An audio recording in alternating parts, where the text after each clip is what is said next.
आज एक interesting shift आ रहा है इंडियन टैक्सेशन सिस्टम में।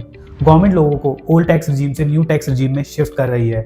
और अगर आप क्लियरली देखें tax calculation point of view से, तो new tax regime clearly better option है। Lower tax liability, simple calculations and no need to track deductions. Even personally काफी लोगों के लिए new tax regime clearly financially better option है। But यहाँ एक एनालिटिकल पॉइंट निकलता है clearly from middle class perspective. India में मेजॉरिटी वर्किंग पॉपुलेशन है, या तो मिडिल क्लास या लोअर मिडिल क्लास, और हिस्टोरिकली ये segment naturally discipline tax planning या फाइनेंशियल प्लानिंग नहीं करता है। मतलब सेविंग्स तब होती हैं जब कोई एक्सटर्नल पुश होता है, एंड ओल्ड टैक्स रिजीम में ये पुश टैक्स डिडक्शंस के रूप में होता था। सेक्शन 80C के अंडर लोग इन्वेस्ट करते थे पॉलिसीज में, ELSS में, हाउसिंग लोन की प्रिंसिपल रीपेमेंट में, एंड सेक्शन 80D के अंडर लोग इंश्योरेंस लेते थे अपने लिए या फिर फैमिली के लिए।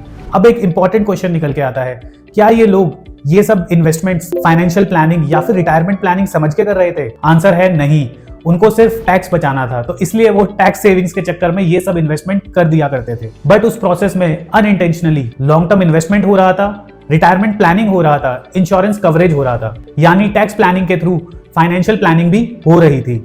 अब न्यू टैक्स रिजीम में क्या हुआ, डिडक्शंस ओवरऑल सब रिमूव हो चुकी हैं, तो अब इन्वेस्टमेंट प्लानिंग है ऑप्शनल, रिटायरमेंट प्लानिंग है ऑप्शनल, और इंश्योरेंस लेना भी है ऑप्शनल।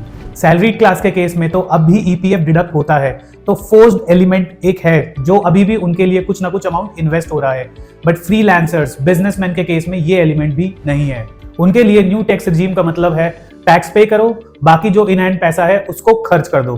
शॉर्ट टर्म में अगर देखा जाए तो new tax regime clearly better है, क्योंकि आपकी इन हैंड सैलरी बहुत ज्यादा एनहांस हो जाती है। बट लॉन्ग टर्म में बिहेवियरल इंपैक्ट ये हो सकता है less tax driven investments, less insurance penetration, delayed retirement planning, higher consumption. तो एनालिसिस ये कहता है old tax regime middle class households में एक फोर्स्ड फाइनेंशियल प्लानिंग, एक फोर्स्ड डिसिप्लिन क्रिएट करता था, बल्कि न्यू रिजीम जो है वो फ्रीडम देता है, फाइनेंशियल फ्रीडम देता है, और ये फ्रीडम बिना फाइनेंशियल डिसिप्लिन के सिर्फ एक ड्रिफ्ट क्रिएट करता है। सो अगेन ये कोई ओल्ड वर्सेस न्यू रिजीम का कोई कंपैरिजन वीडियो नहीं है, क्योंकि टैक्स पॉइंट ऑफ व्यू से न्यू रिजीम क्लियरली एक बेटर ऑप्शन है। बट हिस्टोरिकली देखें तो ओल्ड रिजीम का एक अनइंटेंडेड बेनिफिट था मिडिल क्लास के लिए। It pushed middle class households to long term savings and financial protection. Policy simplification हो रही है, बट फाइनेंशियल प्लानिंग अब ऑप्शनल हो गया है।